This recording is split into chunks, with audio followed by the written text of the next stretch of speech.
Bienvenue au cours de mécanique de l'EPFL. Je suis l'ingénieur docteur Paul Salomon Ngoyekam et je vais vous entretenir sur la typologie et les éléments centraux des torseurs.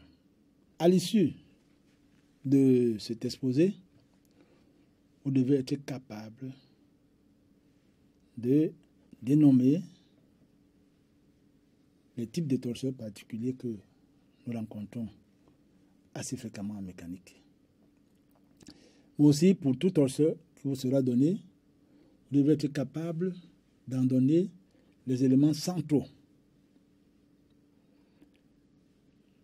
Présentons donc la typologie des torseurs.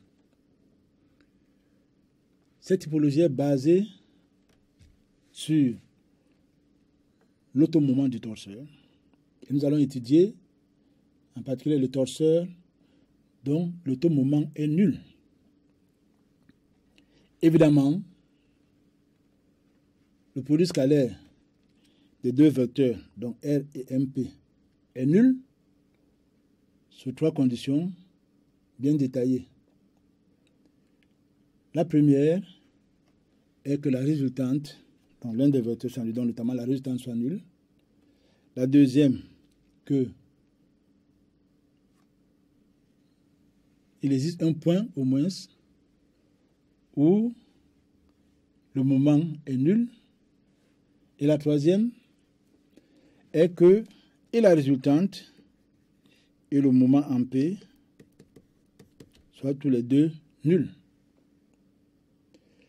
Et chacune de ces situations donne un nom particulier au torseur. Le torseur à résultante nul est appelé torseur à moment, puisque le moment est supposément nul, qu'on appelle aussi le couple. Une bonne application, c'est les actions mécaniques qui s'exercent sur un arbre. Par exemple, l'arbre d'un moteur, un arbre de transmission. Et généralement donc, lorsque le moteur agit sur un arbre, donc là est l'arbre, l'action de son moteur qui fait tourner l'arbre est généralement caractérisée par un couple. Et nous savons que le couple le plus simple vu au lycée était un ensemble de deux forces dont la résultante était nulle, mais pas le moment. Donc, le premier torseur particulier est le torseur couple. Le deuxième torseur particulier est celui pour lequel il existe au moins un point P où le moment est nul. Ce torseur est appelé un torseur à résultante, parce que le moment est nul, donc la résultante est supposée non nulle. Mais on l'appelle aussi un glisseur. Une bonne application est le glisseur qui caractérise toutes les actions de l'apesanteur. Nous savons qu'une action de l'apesanteur quelconque passe toujours par un point G. Et par définition du moment, le moment en G de l'action de l'apesanteur P est nul. Donc l'action de l'apesanteur sera toujours considérée comme un torseur à résultante ou glisseur. On fait remarquer que si le moment en un point P de l'espace est nul, d'après la formule fondamentale des moments, on a un moment en Q égale à un moment en P plus QP vectoriel R. Le moment en P étant nul, le moment en Q est représenté par QP vectoriel R, qui est un vecteur perpendiculaire à R. On arrive à reconnaître un glisseur si en un point quelconque, on a pu trouver que ces éléments de réduction sont orthogonaux sans être tous les deux nuls. Le troisième type de torseur, un torseur dont la résultante et le moment sont tous les deux nuls, est appelé un torseur nul. Bien, le torseur nul trouve son application en statique par le fait que l'équilibre d'un solide sera traduit par la nullité de torseur de ces actions mécaniques. Donc, après avoir parlé des différents types de torseurs, nous allons maintenant voir les éléments centraux d'un torseur. Comme élément central d'un torseur, nous avons déjà les points centraux, puis l'axe central et le moment central. Qu'est-ce que c'est qu'un point central pour un torseur?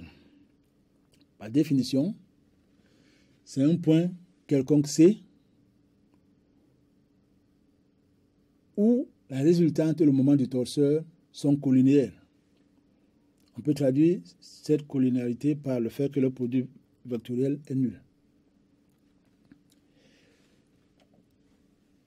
Une bonne application, comme on l'a vu,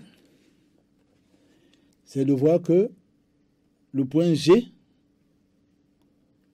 où le moment du torseur des actions mécaniques, des torseurs des actions de pesanteur était nul, vérifie bien, il existe un point G tel que la résultante des actions mécaniques vectorielle, le moment en G qui est nul, soit égal à 0. Donc G est un point central pour le torseur des actions de pesanteur. Un point central, parce qu'on peut en trouver plusieurs. Et, comme on le voit en pratique, G est appelé effectivement centre de masse au centre de gravité. La pesanteur en anglais est appelée gravity. Donc le point central des actions de la gravité est bien appelé centre de gravité au centre de masse. Ensuite, nous passons à la définition de l'axe central. Eh bien, pour un torseur donné, l'axe central est l'ensemble delta de tous les points centraux de ce torseur. Et on peut en trouver une infinité. Une bonne application, c'est de voir que pour l'action de la pesanteur, tous les points qui sont placés sur la verticale du lieu, le moment de P en ces points sera nul. Donc le produit scalaire, le produit vectoriel de P et du moment qui est nul en tous ces points sera nul. On voit donc que la verticale du lieu passant par le centre de masse constitue l'axe central du torseur des actions de pesanteur qui s'appuie sur le solide. Une deuxième application, et ça on le comprendra plus tard, c'est de voir que pour le mouvement d'un solide autour d'un axe, évidemment l'axe appelé delta, donc sur le solide, effectue un mouvement de rotation autour de l'axe delta. Évidemment, les points de cet axe ayant une vitesse, les points du solide situés sur cet axe ayant une vitesse nulle, le produit vectoriel de ce vecteur nul avec la résultante du mouvement de rotation du solide va effectivement donner un vecteur nul. Donc, pour le solide encore, on aura donc, quel que soit P appartenant à l'axe de rotation, vitesse de P étant nulle, implique la résultante du torseur des vitesses, pour le moment appelons la R, vectorielle la vitesse de P égale à 0. Nous l'on conclura que tous les points de l'axe de rotation appartiennent à l'axe central. On va donc déduire que l'axe central du mouvement de rotation d'un solide est bien l'axe de rotation autour duquel tourne ce solide. On va maintenant présenter un point central évident. Et cela est très important dans les calculs de la mécanique. Donc lorsqu'on a un point O quelconque, où la résultante et le moment sont connus, donc où le torseur est connu, on montre que le point I étoile suivant, dont la position par rapport à O est donnée par le produit vectoriel de R, le moment en O divisé par R carré, appartient bien à l'axe central. Et nous allons le démontrer. La question est de savoir s'il existe bien un scalaire K tel que moment au point I étoile, avec I étoile donné par cette égalité, soit égal à K fois R. La propriété fondamentale des moments d'un torseur nous dit que moment en I étoile égale moment en O plus I étoile O vectoriel R. Et comme I étoile O est égal à moins OI étoile, on peut encore écrire cette égalité sur la forme moment en O plus moins OI étoile vectoriel R. Bien, nous allons considérer OI étoile donné par cette égalité. Nous avons donc moment en I étoile égale moment en O moins OI étoile qui va nous donner R vectoriel moment en O sur R carré, le tout vectoriel R, le tout vectoriel R. Et là, nous allons faire l'usage d'une propriété du double produit vectoriel. Déjà, pour mieux développer la propriété, arrangeons ce dernier terme. Donc, nous avons moment en O, plus, parce que nous inversons l'ordre des deux vecteurs qui sont sur le produit vectoriel, R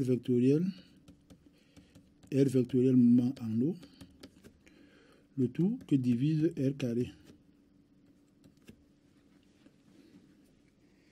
Eh bien, ceci nous donne donc moment en O, plus 1 sur R carré, bien sûr, qui va nous multiplier le double produit vectoriel. Au ce double produit vectoriel, ça va faire R,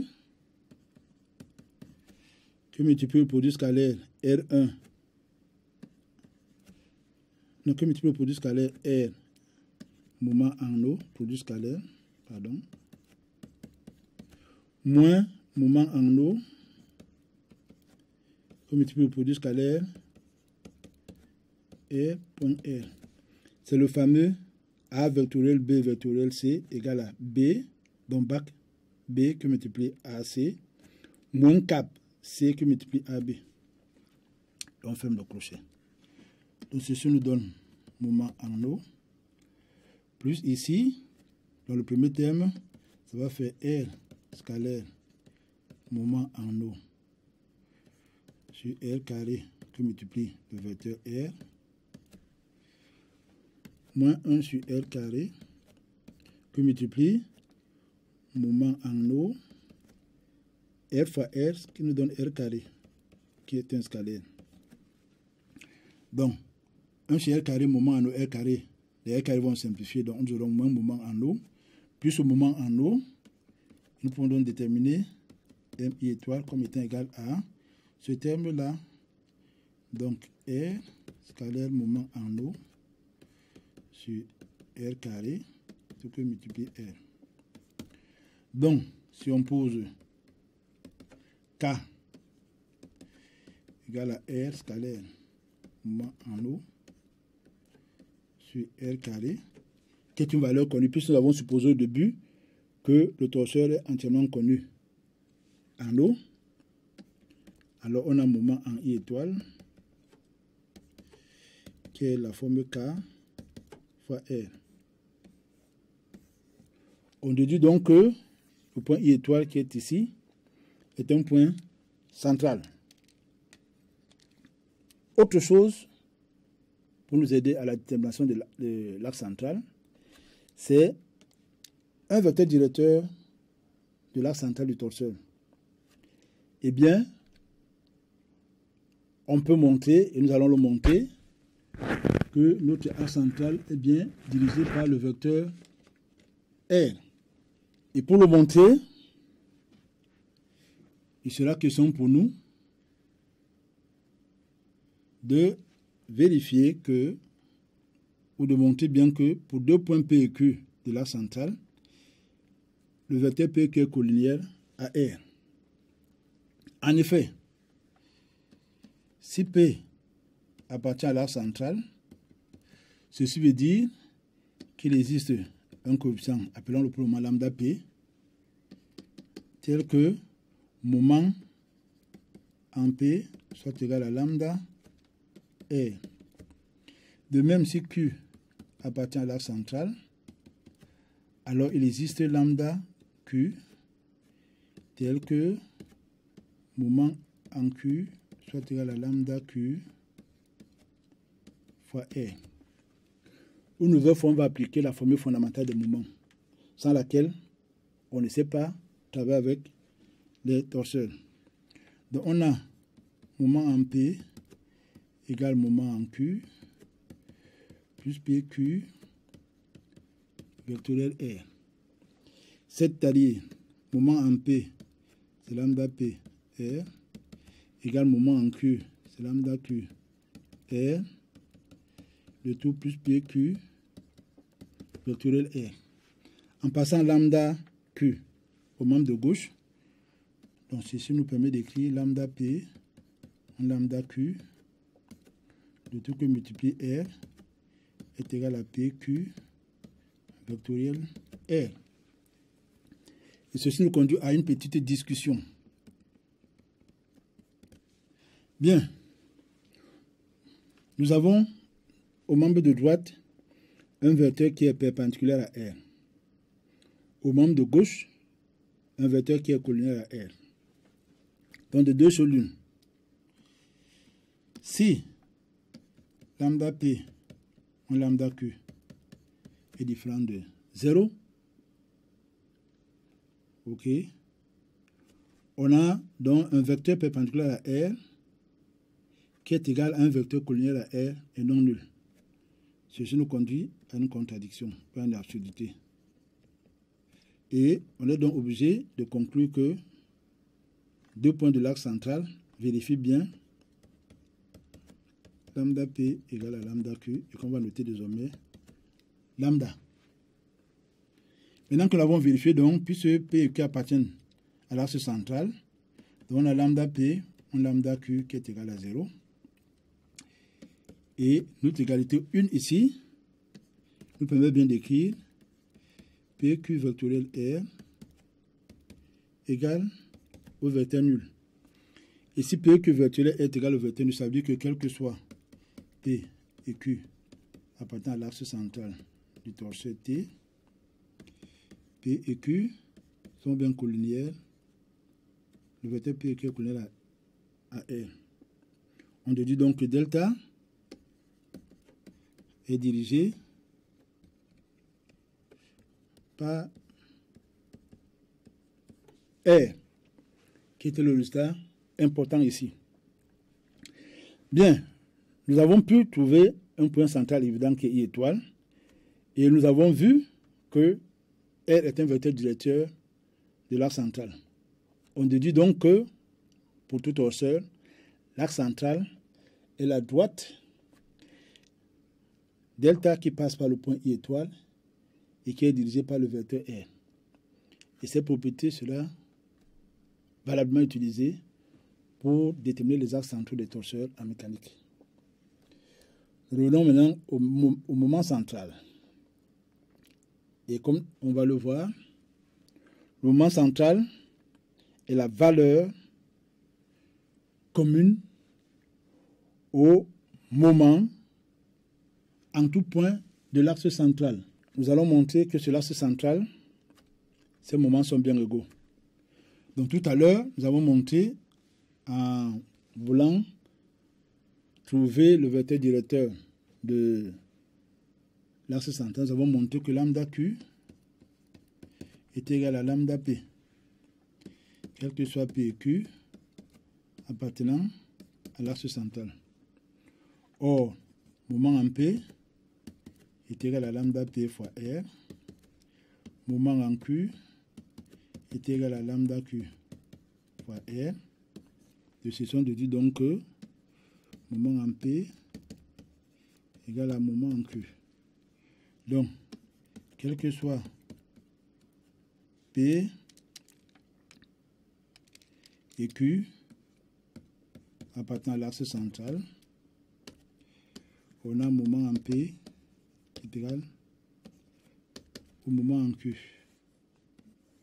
Et donc, la valeur du moment central est unique pour un torseur. Concernant tout le moment central, nous avons une propriété très importante et qui va aussi être valorisée en mécanique. C'est celle qui dit que le moment central est minimum. C'est-à-dire, pour tout point appartenant à l'axe central, pour tout point P appartenant à l'axe central, le moment en un point Q quelconque de l'espace est toujours supérieur ou égal au moment central. En effet, si P appartient à l'axe central d'état, alors le moment en P est la forme lambda N. Une nouvelle fois, à l'aide de la propriété fondamentale des moments, on peut donc écrire, quel que soit Q appartenant à l'espace affine, moment en Q égale à moment en P plus QP vectoriel R. Et comme moment en P est égal à lambda R, on a donc lambda R plus QP vectoriel R. Le vecteur lambda R est collinéaire à R. Le vecteur QP vectoriel R est perpendiculaire à R. Donc nous avons ici la somme de deux vecteurs perpendiculaires entre eux. Et bien, l'hypoténuse de ce triangle, dans la somme nous donnera la diagonale de ce parallélépipède, et bien, cette hypoténuse, à l'aide du théorème de Pythagore, nous fait savoir que la norme de MQ au carré est égale à lambda R norme au carré plus norme de QP vectoriel R au carré. C'est-à-dire que c'est égal à la norme de moment en P au carré plus QP vectoriel R norme au carré. Or, la somme de deux grandeurs positives est toujours supérieure ou égale à chacune des deux grandeurs. Donc cette somme est supérieure ou égale à moment en P au carré. Ainsi, moment en Q au carré, quel que soit Q appartenant à l'espace affine, est supérieur à moment en P au carré. Les deux moments étant positifs, on déduit donc que quel que soit Q appartenant à l'espace affine, moment en Q, la norme est bien supérieure ou égale à la norme du moment en P. Ce qui nous permet bien de dire que le moment sur l'axe central qu'on appelle moment central est minimum. Effectivement, cette propriété est très utilisée en mécanique.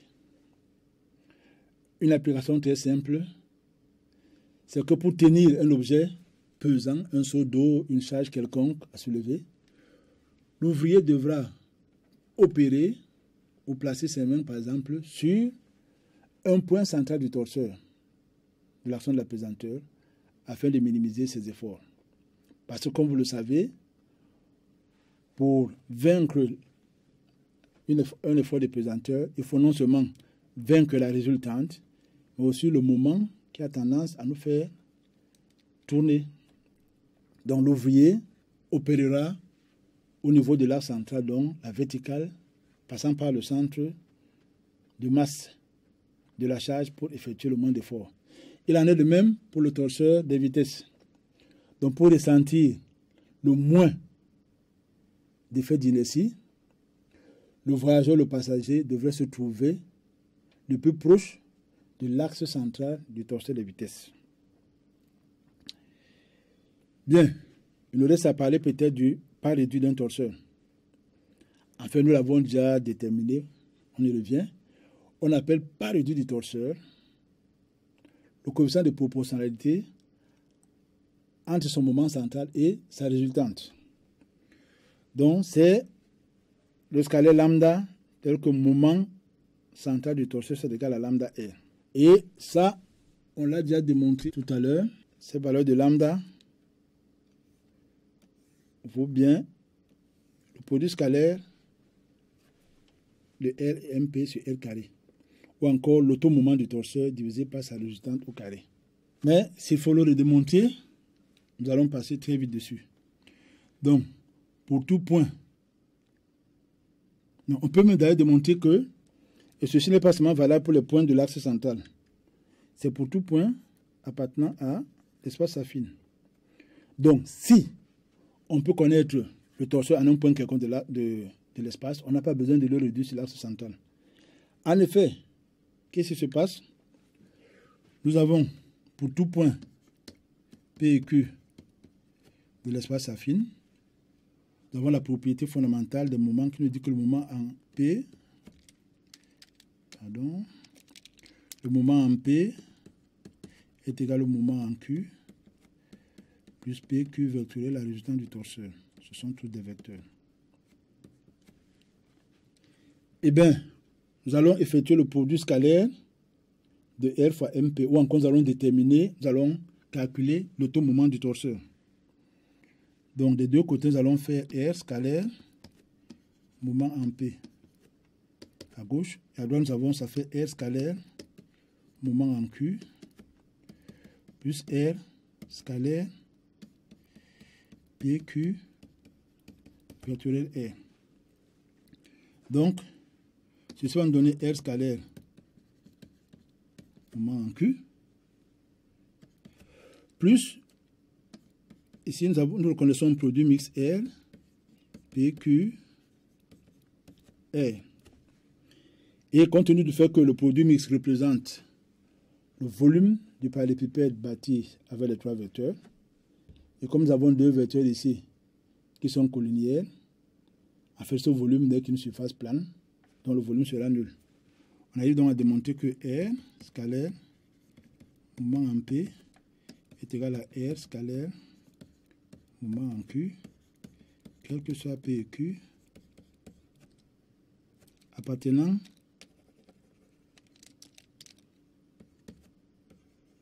à l'espace affine.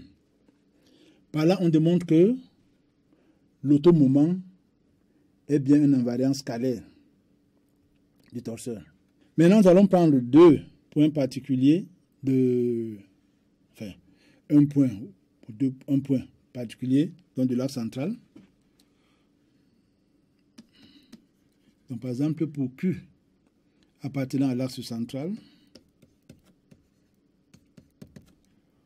on a moment en Q qui est égal à lambda R, puisqu'on cherche le parallèle du lambda.